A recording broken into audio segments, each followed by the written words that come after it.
ফ্রিজে দেখলাম কোনো সবজি নেই, তার জন্য আমি ঝটপট বানিয়ে নিতে চললাম আজকে রাত্রেই ছোলা দিয়ে ধোকার ডালনা।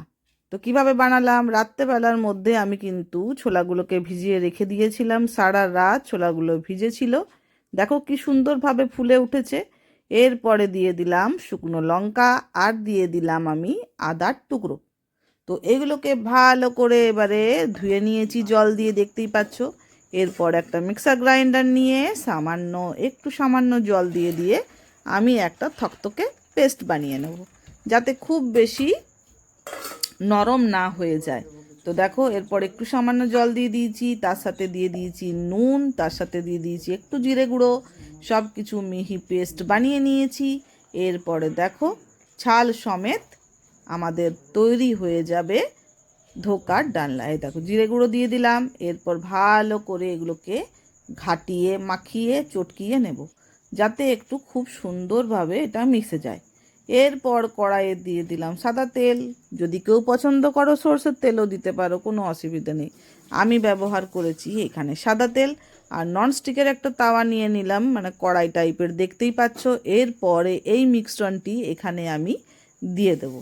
এরপর মিশ্রণটি দিয়ে ভালো করে একটু চিটচিটে করে আমি এতে এবারে মাখো মাখো করে নিয়েছি। তার সাথে দিয়ে দিয়েছি একটু সামান্য হিং। যাদের হিংয়ের গন্ধটি ভাল লাগে না তারা দেওয়ার দরকার নেই। থালাতে একটু তেল ব্রাশ করে নিয়েছি, দেখতেই পাচ্ছ। এরপরে ওই যে কড়াইয়ের মিশ্রণটি আস্তে আস্তে একটু সামান্য চেপটে চেপটে এরকমভাবে খুন্তি দিয়ে বা ছুরি দিয়ে কেটে ছোট ছোট করে পিস বানিয়ে নিয়েছি। দেখতেই পাচ্ছ কি সুন্দর সুন্দর পিস হয়েছে। কিন্তু এটা ছাল সমেত, যেহেতু ছোলাগুলো খেতে একটু অন্যরকম লাগবে।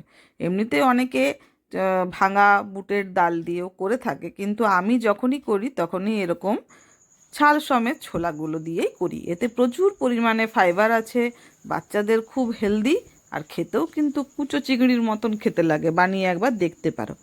এরপর সাদা তেল দিয়ে আবার কড়াইয়ে সাদা তেল দিয়েছি।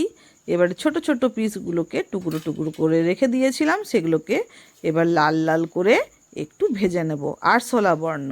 আর রাত্রেবেলার জন্য সেদ্ধ করে রেখেছি আলু। এবারে মাংসর ঝোলের মতন আলু দমটাকে কষে এইগুলোকে শুধুমাত্র ঝোলে ডুবিয়ে দেওয়ার পালা, তাহলেই তৈরি হয়ে যাবে ধোকার ডালনা।